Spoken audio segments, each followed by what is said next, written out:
নিজের সিঁদুরের ভাগ পড়শিকে দিল গীতা। অধরা দলবল নিয়ে গীতার বাড়িতে এলো পড়শিকে নিতে। পড়শি গীতাকে ফোন দিয়ে বলে, আপনি কখন আসবেন এবং কোথায় আছেন? তখন গীতা বলে, আমি একটা কাজে গিয়েছি, খুব শীঘ্রই চলে আসব। তখন পড়শি গীতাকে বলে, জানেন আপনার ননদ যে মেহেক, তার কথা আমি আগেও শুনেছি, আর আপনার স্বামীর গলা শুনে আমি বুঝতে পেরেছি এমন কথা আমি আগেও শুনেছি। আপনি বলতে পারবেন এরা কারা, আর এদের কি আমি কখনো দেখেছি বা এদের কথা শুনেছি?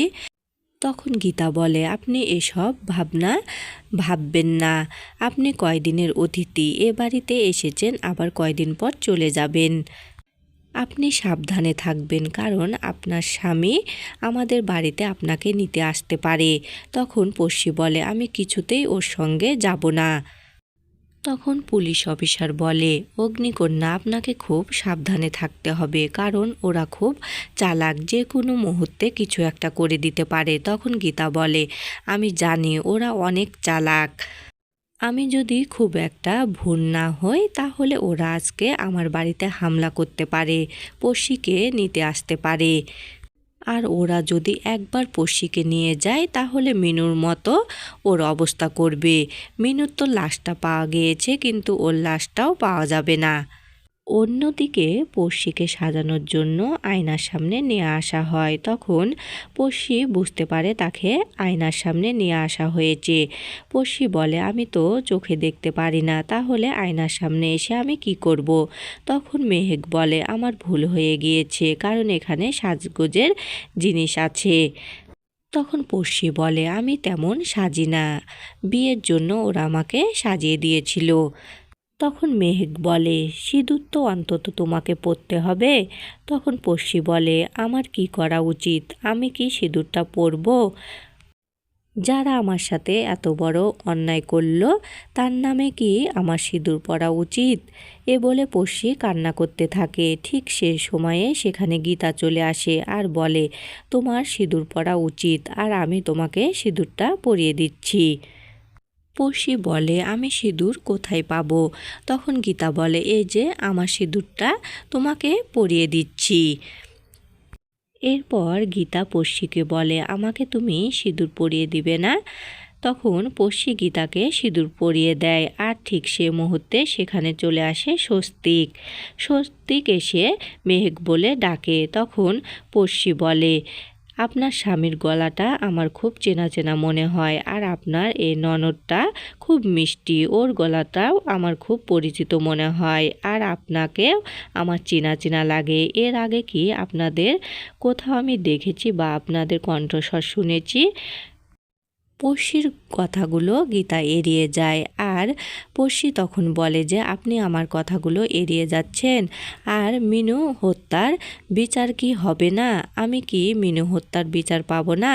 তখন গীতা বলে, ওদের থানায় নিয়ে যাওয়া হয়েছিল, আবার অধরা সেন ওদের ছাড়িয়েও এনেছে। তখন পড়শি কান্না করে, বলে, আমি এখন কি করব? মিনু হত্যার বিচার আমি পাবো না। তখন গীতা পড়শিকে ভরসা দেয় যে যে করে হোক সে পড়শিকে মিনু হত্যার বিচার পাইয়ে দিবে। স্বস্তিক বলে, নিচে অধরা সেনে এসেছে পড়শিকে নিতে। তখন গীতা বলে, তোমাকে এবার যেতে হবে, ওখানে গিয়ে তুমি বলবে যে তুমি স্বেচ্ছায় এ বাড়িতে থাকতে চাও। আর পড়শি তো বলতে থাকে, আমি কিছুতেই ওই বাড়িতে ফিরে যাব না। অন্যদিকে অধরা দলবল নিয়ে গীতাদের বাড়িতে এসেছে পড়শিকে নিতে। গিনি বলে, আপনারা এ বাড়িতে কি করে ঢুকলেন? আপনাদের এত বড় সাহস? তখন অধরা বলে, আমাদের সাহসের আর কি দেখলে? এ বাড়িতে পড়শি আছে, তোমরা তো পড়শিকে আটকে রেখেছ, আমরা ওকে নিতে এসেছি। তখন গিনি বলে, আপনাদের সাথে পড়শি কিছুতেই যাবে না, আপনারা পড়শির উপরে নির্যাতন করেছেন।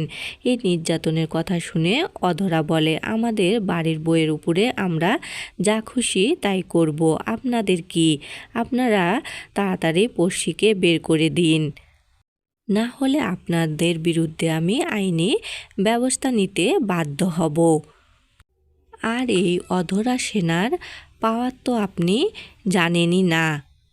ঠিক সে মুহূর্তে সেখানে গীতা চলে আসে আর বলে, আপনাদের পাওয়ারটা আমি জানি, আপনারা একটা খুনি পরিবার, আর আমার মারের কথা আপনার ভাই নিশ্চয়ই ভুলে যায়নি। আবারও যদি কোনো গোলমাল করে তাহলে আমি ওকে আবারও মারব। এরপর অধ্যায় জোর করে পড়শিকে টানতে থাকে। তখন গীতা অধ্যায়কে এক চড় মারে আর বলে, আবারও যদি তুমি পড়শিকে টাচ করো না, আবারও আমি তোমাকে বেদম মারব। তখন অধ্যায় বলে, আমার বউ, আমি টাচ করব, তাতে আপনার কি? তখন গীতা বলে, আর তুমি তো কোনো আইন পড়নি, তাই তুমি আইন সম্বন্ধে জানো না, কারো অনুমতি ছাড়া টাচ করা যায় না। তখন অধরা সেন বলে, আপনি যদি বেশি বাড়াবাড়ি করেন তাহলে আপনার বিরুদ্ধে আমি আইনি ব্যবস্থা নেব। আর পড়শি, তুমি বাড়ি ফিরে চলো, আমরা সবাই মিলে তোমাকে নিতে এসেছি। তখন পড়শি বলে, আমি ও বাড়িতে কিছুতেই ফিরে যাব না, আমার মিনুকে আপনারা মেরে ফেলেছেন। তখন অধরা বলে, পড়শি, তুমি আমাদের ভুল বুঝছো, আমরা মিনুকে মারিনি, মিনু তো একটা দুর্ঘটনায় মারা গিয়েছে।